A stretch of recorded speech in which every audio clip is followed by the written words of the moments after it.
درود به یکایک شما دوستان خوب و گل عزیزم در سر تا سر کره آبی و خاکی زیبای زمین.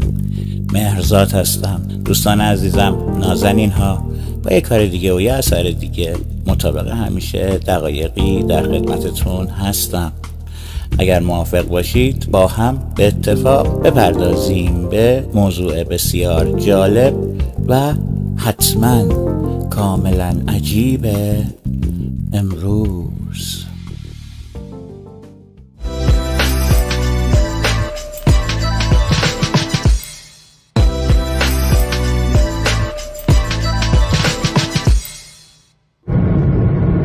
Oh my god, what are those? Oh my god, oh my god, oh my god. Oh my god, oh my god.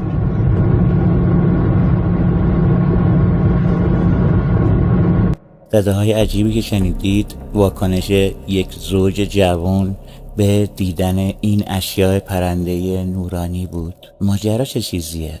یک زوج جوان هنگامی که برای تعطیلات سال نو میلادی در روز 30 دسامبر سال 2022 که برابر میشه با 7 دی ماه سال 1401 در جاده‌ای در مینسوتا در حال رانندگی بودند، به ناگهان توجه این زوج معطوف به نورهای درخشانی میشه که در کنار جاده دیده میشد. اونها تصمیم میگیرن که وسیله نقلیه خودشون رو پارک کنن تا از نزدیک بتونن این فعالیت غیر طبیعی رو مشاهده کنن. هنگامی که این زوج از وسیله نقلیه خودشون پیاده میشن، متوجه میشن که تعداد 7 چراغ کاملا درخشان و نورانی در یک خط در افق به طور منظم در کنار هم ایستادن. بعد از لحظاتی 4 چراغ دیگه به این 7 چراغ اضافه میشه و مجموعاً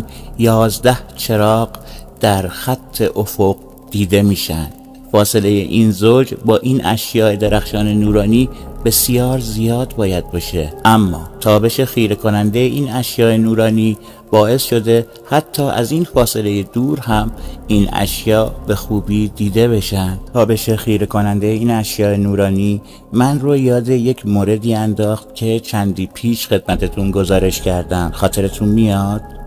درست در شب 18 ماه سپتامبر سال 2022 تعدادی شیء نورانی در آسمان شهرهای تیخوانا، روزاریتو در کشور مکزیک دیده شدند. بیشتر مردمان این دو شهر تونستند از این اشیاء پرنده نورانی تصاویر و ویدیوهایی رو تهیه کنند که من هم خدمت شما دوستان عزیزم اون ویدیوها رو نشون دادم. هنگامی که ما هر دوی این تصاویر رو در کنار هم قرار میدیم، متوجه میشیم که دقیقاً هر دوی اینها از یک الگوی رفتاری مشابه دارن پیروی میکنن. پس میتونیم این حدس رو بزنیم که هر دوی این اشیاء نورانی متعلق به یک نژاد فرازمینیه. البته این نظر منه، تا رأی و نظر و داوری تو دوست عزیزم در این باره و در این زمینه چه چیزی باشه.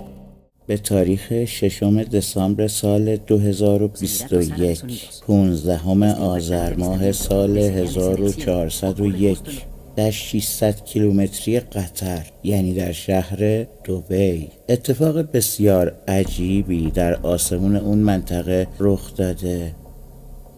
این اتفاق توسط چندین تصویر بردار توریست و بومی شهر دبی تصویر برداری و ثبت شده. خواهش میکنم نگاه کنید. در ابتدا این اشیا مانند شهاب سنگ به نظر میرسن، اما حرکت افقی اونها، اون هم مسافت طولانی، این تئوری رو باطل میکنه. پس به هیچ وجه این اشیاء پرنده شهاب سنگ نیستند. جالب اینجاست که این 7 شیء پرنده درست بر فراز مناطق مسکونی شهر دبی برای چندین دقیقه پرواز کردند. بعد از ثانیه هایی یکی از اون اشیاء محو میشه، اما الباقی اون اشیاء به مسیر خودشون ادامه میدند. شخص دیگه‌ای از زاویه دیگه موفق شده از این اشیا در همون شب تصویر برداری کنه. تصویربردار سوم از زاویه این تصاویر رو ثبت کرده که این اشیا وارد آسمون میشن. در این ویدیو ما میتونیم نحوه ورود اونها رو به داخل آسمون متوجه بشیم. تصویربردار چهارم یکی از بومیای شهر دبیه. ایشون در منطقه دیگه از شهر دبی موفق میشه از این اشیا تصویر برداری کنه.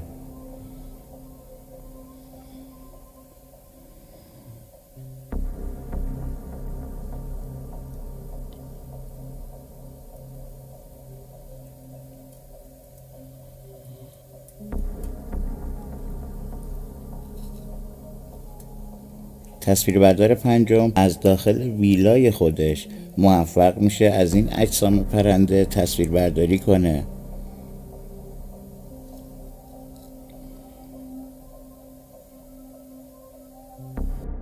نمایی که این شهروند از این اجسام تصویر برداری کرده فوق‌العاده است. تصویربردار ششم مشخص نیست که از کجا این تصاویر رو ثبت کرده، اما در این ویدیو چیزی که مشخصه اینه که این اجسام پرنده با تعداد بیشتری در این ویدیو نمایان میشن. مسیر حرکت این شی پرنده آتشین به سمت کشور قطره. گویا این اشیاء پرنده برای تماشای فوتبال جام جهانی به اون منطقه دارن میرن.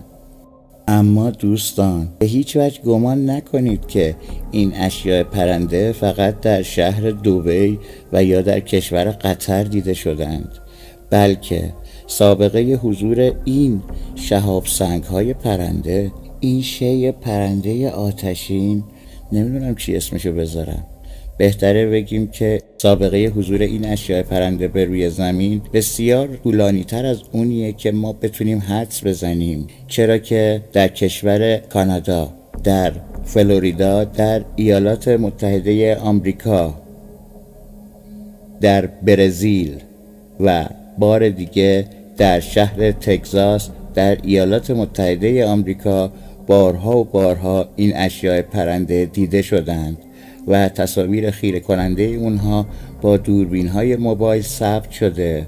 در 17 نوامبر سال 2022 که برابر میشه با 26 آبان سال 1401 خورشیدی در کشور کانادا تصاویر اونها ثبت شده.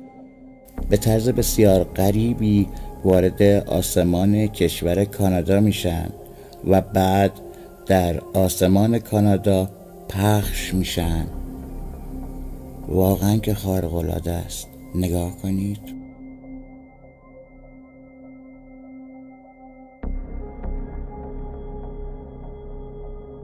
پیشتر از این از رؤیت نورهای بسیار عجیبی که در پشت ابرها دیده میشه با شما دوستان عزیزم صحبت کردم، اما گویا این پدیده بسیار عجیبتر و کاملا غریبتر از اون چراغ‌های نورانی پشت ابرهاست. انگار که درون آسمون میخوان شکلی رو برای ما ترسیم کنن. چند شب پیش از این ماجرا، در روز 12 نوامبر سال 2022 21 آبان ماه سال 1401 خورشیدی، این اشیاء پرنده نورانی این بار در میامی فلوریدای ایالات متحده آمریکا دیده شدند. به طرز بسیار غریبی به ناگهان درون آسمون پدیدار میشن، سپس به دو دسته تقسیم میشن و در انتها تبدیل به کره‌های نورانی آتشین میشن. این اشیا رفتار کاملا غریبی دارند. به ناگهان درون آسمان محو میشن، سپس با هم ادغام میشن و باز دوباره محو میشن. هنگامی که تصاویر این دو ویدیو رو در کنار هم قرار میدیم متوجه میشیم که اتفاقی که در کشور کانادا روی داده دقیقاً مشابه با همون اتفاقیه که در کشور آمریکا رخ داده. در 16 نوامبر سال 2022 یعنی 25 آبان ماه سال 1401 خورشیدی این اشیاء عجیب نورانی این بار در شهر میناس گرایس کشور برزیل ظاهر میشن.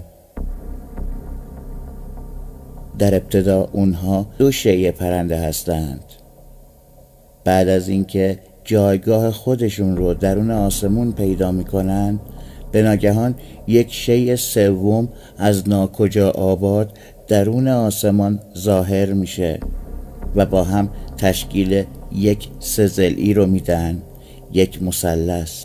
جالب اینجاست درست در همون شب، یعنی در همون شب 16 نوامبر سال 2022 یک بار دیگه این اشیاء پرنده نورانی این بار در سن آنتونیو ایالت تگزاس ایالات متحده آمریکا دیده میشن. حضور اونها در آسمون و نحوه حرکت و تعاملشون با یکدیگه غیر قابل حدس زدنه. به هیچ وجه مشخص نیست که در ثانیه‌های بعدی این اشیاء چه رفتار عجیبی رو میخوان از خودشون نشون بدن. در 12 نوامبر سال 2022 این بار در میامی فلوریدای ایالات متحده آمریکا این شیء پرنده ناشناس سر و کلش پیدا میشه. در ابتدا همچون یک گوی آتشین درون آسمون ظاهر میشه و بعد از ثانیه هایی به تعدادی گوی کروی آتشین تقسیم میشه.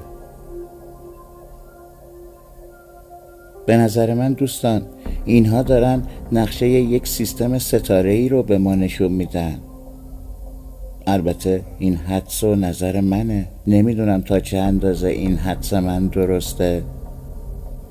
تا نظر و رأی و داوری تو دوست عزیزم در ارتباط با این اشیاء پرنده نورانی چه چیزی باشه. خواهش میکنم دقت کنید. به ناگهان درون آسمون ظاهر میشن، بعد از چند ثانیه تغییر رفتار و تغییر روش میدن. درست چند شب پیش از این واقعه این بار در گوادالاخارا خالیسکو کشور مکزیک این اشیاء پرنده درون آسمان مکزیک ظاهر میشن. همانند تصاویر ثبت شده‌ای که تا الان دیدیم اینها هم به چند دسته تقسیم میشن. این بار اما تصاویر این اشیاء پرنده ناشناس از درون یک هواپیمای خصوصی ثبت شده و خلبان اون هواپیمای خصوصی موفق شده این تصاویر رو با موبایل خودش ثبت کنه. اما دوستان تصاویر این ویدیوی شگفت‌انگیز در شب 28 اکتبر سال 2022 یعنی 6 آبان ماه سال 1401 خورشیدی در شهر کارولینای ایالات متحده آمریکا ثبت شده. این ویدیو شگفت‌انگیز تنها 5 ثانیه است، اما واقعا ویدیوی عجیبیه. نگاه کنید.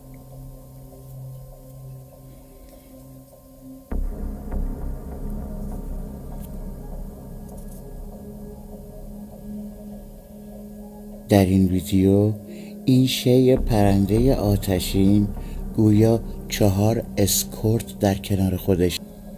تصاویر این ویدیو به وسیله شخصی به نام آقای التون اسمیت ثبت شده. آقای التون اسمیت میگه هنگامی که این پدیده رو درون آسمون دیدم فکر کردم دارم خواب میبینم.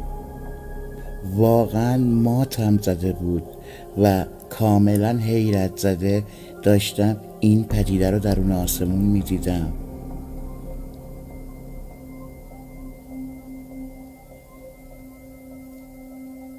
دوستان دقت کنید. 2 شیء محافظی که در انتهای این شیء پرنده قرار دارند همانند فلاشرهای ما، چراغ راهنمای ما دارن عمل میکنن و فلش میزنن. کاملا واضح و مشخصه که این اشیاء پرنده نورانی ساخته دست ما انسان ها نیستند.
that, man?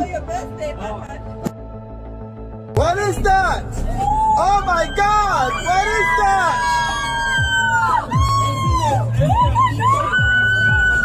Oh my God! What is that? Oh my God! What is that? Oh, it's falling! Oh my God! What is that?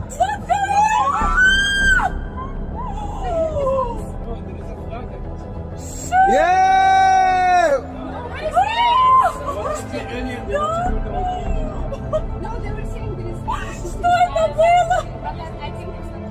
در شب 6 دسامبر سال 2022 15 آذر ماه سال 1401 خورشیدی، ده‌ها توریست امریکایی در شهر دبی در امارات متحده عربی این تصویر رو در دل آسمون می‌بینند.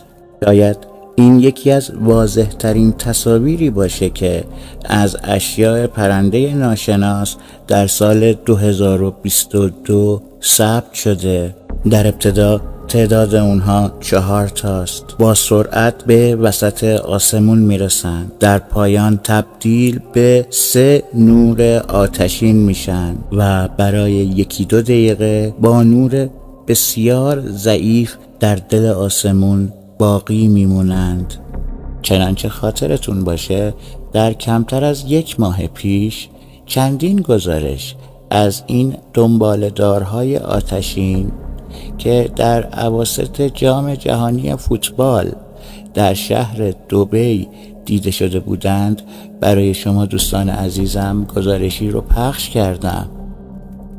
در اون شب تعداد بیشماری از این دنباله‌دارهای آتشین در آسمون دبی دیده شد. در بعضی از گزارش‌ها تعداد این دنباله‌دارهای آتشین به 10 تا میرسید، ولی در ویدیویی دیگه تعداد این دنباله‌دارهای آتشین 7 تا بود و در یک ویدیوی دیگه تعداد این دنباله‌دارهای آتشین تنها 1 بود که همین نشون دهنده اینه که این دنباله‌دارهای آتشین به تعداد بسیار زیاد در جای جای آسمان دبی پخش شدند و همینطور که در اون گزارش ویژه دیدید به جز شهر دبی در کشور امارات متحده عربی در باقی نقاط کره زمین هم این پدیده رویت شده.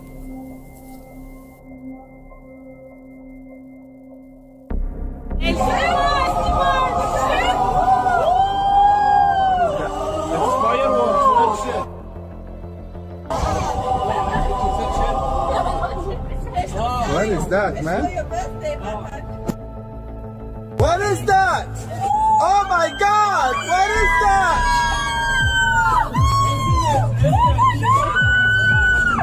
Oh my God! What is that? Oh my God! What is that? Oh, it's falling! Oh my God! What is that?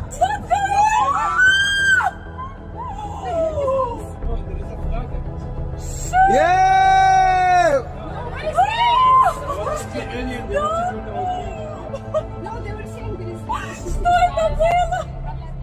Quiero que vean, nos encontramos en la Panamericana, camino a Nazca, y quiero que vean, y estamos entre los cerros y miren, parece una nave gigante, señores, miren. Estamos entre los cerros y miren, parece una nave gigante que alumbra hacia el cielo, no hay nada. Miren. Parece un platillo volador, parece. Estamos entre los cerros, quiero que vean ustedes. Quiero que vean, miren. Me encuentro en la Panamericana y no hay nada. No hay nada, no hay nada. Miren esa nave inmensa al fondo, en los cerros, alumbrando hacia arriba. Lejos, a kilómetros.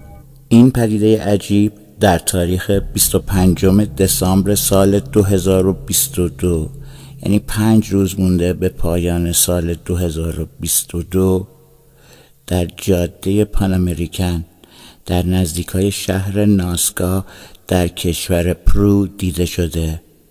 بدون کمترین شک و تردیدی کاملا میشه حدس زد که این یک شیء پرنده ناشناسه که ماهیتی گرد یا دیسکی شکل داره. طول این شیء غول پیکر چیزی ما بین 200 تا 250 متر برآورد شده.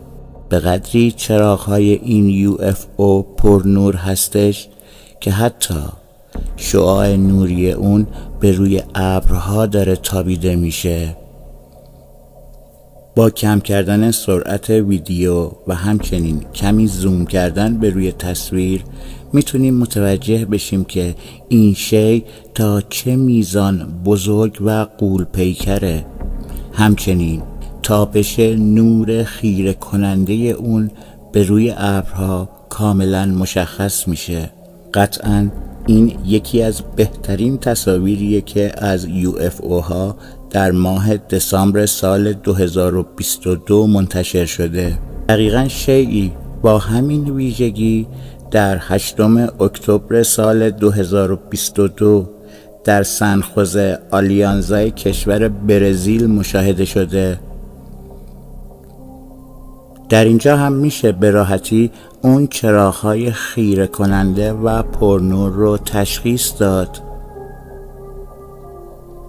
درست 1 سال پیش در همین ماه دسامبر، در تاریخ 16 دسامبر سال 2021 در شهر ماریون در اوهایو ایالات متحده آمریکا هم شیء پرنده دیسکی شکل غول پیکر خودش رو به ساکنین اون شهر نشون داد. منتها با یک تفاوت، این بار این شی به تنهایی حضور پیدا نکرده بود، بلکه اونها 2 تا بودند. یک موتورسوار موفق شد که از این اشیاء پرنده ناشناس به خوبی تصویر برداری کنه. این بار این 2 شیء غول پیکر ناشناس در نزدیکی های جاده مشغول پرواز کردن بودند. هنگامی که ما تمامی این تصاویر رو در کنار هم قرار میدیم، به جز زیبایی تماشای این اشیاء پرنده ناشناس، به نظر من اونها با حضور خودشون به روی کره زمین به ما میخوان یک پیام بدن. به عقیده من این اشیاء پرنده ناشناس به وضوح دارن با ما صحبت میکنن، انگار که به ما میخوان بگن که آهای انسان ها، ما آماده برقراری ارتباط با شما هستیم. شما چطور؟ Quiero que vean, nos encontramos en la Panamericana, camino a Nazca, y quiero que vean, ya estamos entre los cerros y miren, parece una nave gigante, señores, miren. Estamos entre los cerros y miren, parece una nave gigante que alumbra hacia el cielo, no hay nada. Miren.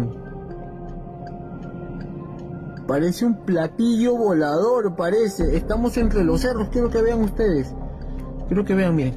Me encuentro en la Panamericana y no hay nada.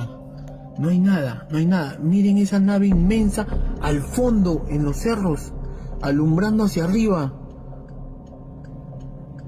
Lejos, a kilómetros.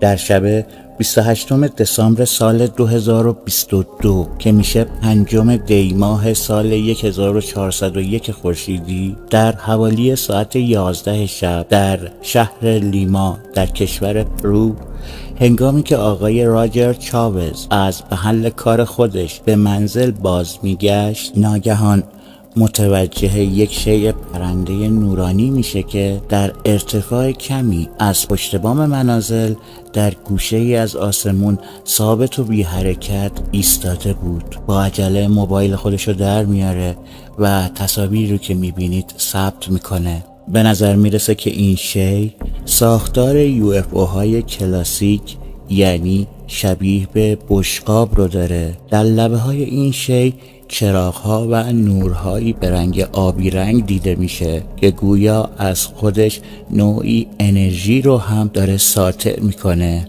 متاسفانه تصاویر این شیء پرنده ناشناس چون به وسیله موبایل تصویر برداری شده از کیفیت وضوح بسیار پایینی برخورداره. به همین سبب تصمیم گرفتم که به وسیله هوش مصنوعی مقداری این تصاویر رو بهبود ببخشم. تا بهتر متوجه بشیم که آقای چاوز چه چیزی رو در دل آسمون دیده. حالا تصاویر کمی واضح‌تر شده و همینطور که دارید میبینید این شی ساختاری شبیه به بشقاب داره، ساختار UFO های کلاسیک. گویا بیگانگان تصمیم گرفتن حسابی در امریکای جنوبی گرد و خاک بپا کنن. چطور؟ 11 نوامبر سال 2022 درست در بالای آتشفشان کامبال در شرق کشور کلمبیا یک شیء درخشان و ثابت در دل آسمون دیده شد. به نظر میرسه که این شیء چیزی در حدود چند متر قطر داره. این کره نورانی دقیقاً در بالای دهانه آتشفشان کامبال دیده شده. انگار این کره درخشان و نورانی میخواد انرژی ساطع شده از این آتشفشان رو جذب خودش کنه. این آتشفشان بسیار محبوب و معروف کشور کلمبیا بعد از قرنها خاموشی از سال 1930 کم کم شروع به فعالیت کردن کرده. Mira esa luz de ahí, ¿sí la estás viendo? La luz. ¿Si no miras la luz o solo la miro yo? Dame tu mano, mi amor, acá te... No. Mira. Miren esa luz extraña. Miren ahí. Se le está apareciendo. Yo la estoy grabando. بعد از مدتی ویدیویی دیگه از این اتفاق در شبکه‌های اجتماعی پخش شد. تصاویر این ویدیو رو عده‌ای کوهنورد هنگامی که در نزدیکی آتشفشان کامبال مشغول کوهنوردی بودند با دوربین موبایل خودشون ثبت کردند. این گوی‌های درخشان و نورانی مدت هاست که به روی کره زمین دیده شدند، مانند سال 2011 در سیبیری کشور روسیه. یک کره درخشان و نورانی درست همانند همین چیزی که در آتشفشان کامبال دیده شده به ناگهان وارد یک قطار در حال حرکت در کشور روسیه میشه. مدتی در درون اون واگن و اون کوپه میچرخه و سرانجام پشت یک در مخفی میشه. در تاریخ 13 ژوئیه سال 2020 23 تیر ماه سال 1399 در شهر کلینتون نیویورک ایالات متحده آمریکا بار دیگه این کره درخشان و نورانی دیده شده. این ویدیو در اسناد سازمان موفان طبقه بندی و شماره گذاری شده. همینطور که میبینید این کره درخشان و نورانی به طور کاملا آهسته از آسمان به زمین فرود میاد، عرض خیابون رو طی میکنه و سرانجام در انتها در کنار یک منزل ثابت و بی حرکت میسته. واقعا که زیبا و حیرت انگیزه، نه؟ Astral Citizens is home to unbiased and rare UFO news. Like and share this video and comment below. Click the thanks button below this video to show support. If you want to see more, make sure to follow us, join the free UFO social network app, and become a true citizen of the stars.